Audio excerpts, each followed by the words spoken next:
In the shadow of revolution, 1780 dawned as a year of unrelenting trial for the fledgling United States.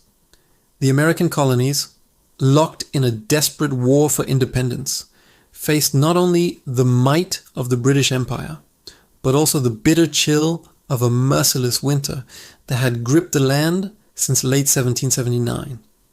Snow blanketed the fields from New England to the Carolinas, and ice choked the rivers, turning everyday survival into a battle of its own. Farmers watched their crops wither under frost, merchants hoarded scarce goods amid rampant inflation, and soldiers in threadbare uniforms huddled around dying fires, their breaths freezing in the air. This was no ordinary hardship.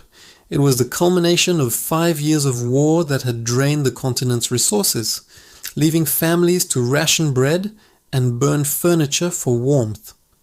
From the USA's vantage, this winter symbolized the fragility of their cause, a reminder that liberty demanded endurance beyond the clash of bayonets.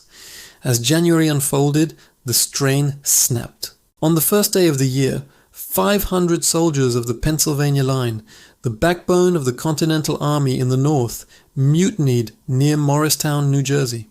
These men, unpaid for months and clad in rags, marched on their officers with fixed bayonets, demanding back pay, better clothing, and an end to their endless enlistments. General George Washington, ever the steady hand, viewed this not as treason, but as a cry from loyal patriots pushed to the brink. He swiftly negotiated with the mutineers, granting many demands while executing 2 ringleaders to restore order. Yet the event rippled across the army, exposing the fragility of discipline amid economic collapse. Congress, strapped for funds, could barely print more depreciated paper money, let alone honor its debts. From Philadelphia to Boston, whispers grew. Could the revolution survive such internal fractures? Spring brought no thought to the woes. In March, Pennsylvania's legislature took a bold step toward moral reckoning, passing the first state law in the new nation to gradually abolish slavery. It freed children born to enslaved mothers after that date, though full emancipation lay years away. This act, born of Quaker influence and wartime idealism, marked a quiet fracture in the old order, hinting at the broader transformations independence might unleash. But such progress felt distant as British forces, under the ambitious Lord Charles Cornwallis, pressed their southern strategy. They aimed to rally loyalist sympathizers in the Carolinas and Georgia, fracturing the rebellion from within. By May, that strategy bore devastating fruit. After a 6-week siege, on the 12th, the port city of Charleston, South Carolina, fell to the British, the largest surrender of American forces in the entire war. Over 5,000 Continental soldiers, militia, and sailors, commanded by Major General Benjamin Lincoln, laid down their arms along with 6 ships in the harbor. The stars and stripes vanished from the ramparts, and British redcoats paraded triumphantly through streets once buzzing with patriot fervor. For Americans, this was a gut punch. It handed Britain control of the Deep South, swelled their ranks with captured supplies, and ignited loyalist hopes. Washington fumed from afar, calling it a calamity that demanded revenge. The loss echoed the defeats at New York and Philadelphia, testing the resolve of a Congress already divided on how to respond. June offered a flicker of defiance in the North. On the 23rd, at the Battle of Springfield, New Jersey, American forces under Nathanael Greene clashed with a Hessian British column probing for weaknesses. In sweltering heat, patriots burned bridges and ambushed the enemy, forcing a bloody retreat after hours of fierce fighting. Casualties mounted on both sides, but the British withdrew. Their advance stalled. This scrappy victory, though small, boosted morale, proving that even outnumbered, Americans could strike back with cunning and grit. Yet the summer's true horror unfolded in August. On the 16th, near Camden, South Carolina, Major General Horatio Gates, hailed as the hero of Saratoga, led 4,000 Continentals and militia against Cornwallis is 7,000 veterans. Gates, overconfident after minor successes, marched his raw troops into a moonlit ambush. Panic seized the Green militiamen at the first volley. They fled in chaos, trampling their own lines. The battle lasted barely an hour, but the rout was catastrophic. 800 Americans dead or wounded, 1,000 captured, and Gates himself galloping 30 miles to safety, abandoning his army. From the USA's perspective, Camden was the darkest hour of the Southern campaign, handing Britain unchallenged dominance in the Carolinas and shattering faith in professional generals. It fueled desertions, emboldened loyalist raids, and forced Washington to rethink his strategy entirely. Across the Atlantic, events conspired to both aid and complicate the American plight. In late May, the infamous Gordon Riots erupted in London, the most violent civil unrest Britain had ever seen. Sparked by Protestant fears of Catholic emancipation, a 1778 law granting limited rights to Catholics, the mob, led by Lord George Gordon, swelled to 60,000, storming Parliament and torching prisons, chapels and homes. For a week, flames lit the night sky as rioters freed prisoners from Newgate and clashed with troops. Over 300 died, and the damage rivaled the Great Fire of 1666.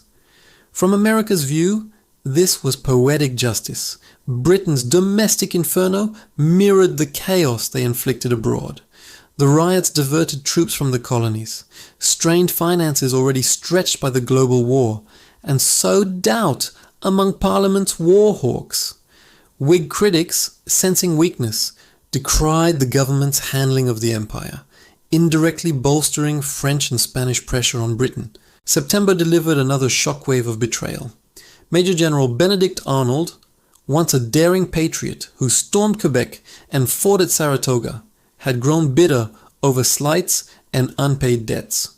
Commanding West Point, the Hudson River fortress vital to New York's defense, he secretly plotted its surrender to the British for £20,000.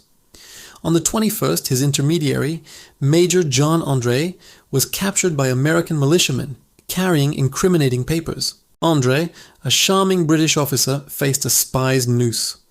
On October 2nd, in Tappan, New York, he met his fate with grace, his execution stirring even patriot hearts. Arnold fled to British lines, branded a traitor forever. Washington's relief was palpable. This averted disaster could have severed New England from the cause. Yet the scandal eroded trust, reminding all that revolution bred not just heroes, but human frailties. Autumn heralded a surge of frontier fury. On October 7th, at Kings Mountain on the North Carolina-South Carolina border, 1,000 rugged over-mountain men, frontiersmen from Virginia, North Carolina, and Tennessee, ambushed 900 loyalists under Major Patrick Ferguson. These backwoodsmen, armed with rifles and axes, scaled the steep slopes under withering fire, shouting "Kings Mountain or bust!" In 90 minutes of hand-to-hand savagery, they slaughtered or captured nearly all the enemy, with Ferguson himself cut down. American losses were light, but the Loyalist dead numbered over 200. This battle among brethren turned the Southern tide, crushing British hopes of a Loyalist uprising and forcing Cornwallis into winter quarters. From the USA's lens, Kings Mountain embodied the irregular warfare that defined their fight, ordinary folk, driven by home and hearth, outfoxing redcoats. As 1780 waned, global currents swirled stronger. Spain's navy clashed with Britain at Cape St. Vincent in January, a British victory that nonetheless tied down fleets far from America. The Netherlands, long neutral traders with the colonies, declared war on Britain in December after a naval incident, opening a fourth front in the Caribbean and Europe. This coalition, France, Spain, Dutch Republic, and America, encircled Britain, stretching her empire thin and buying precious time for the patriots. Economic woes persisted at home, with states printing worthless currency, and debtors' prisons filling, but these alliances whispered of vindication. In the end, 1780 was the Revolution's crucible, a year that forged resilience from ruin. Defeats at Charleston and Camden scarred the soul of the nation. Mutinies and treason tested its bonds. Yet victories at Springfield and Kings Mountain, coupled with Britain's unraveling empire, kindled hope. The United States emerged leaner, fiercer, poised for the triumphs of Yorktown. It taught that independence was no swift blaze, but a slow burn of sacrifice where every frozen night and bloody ridge etched the story of a people unwilling to yield,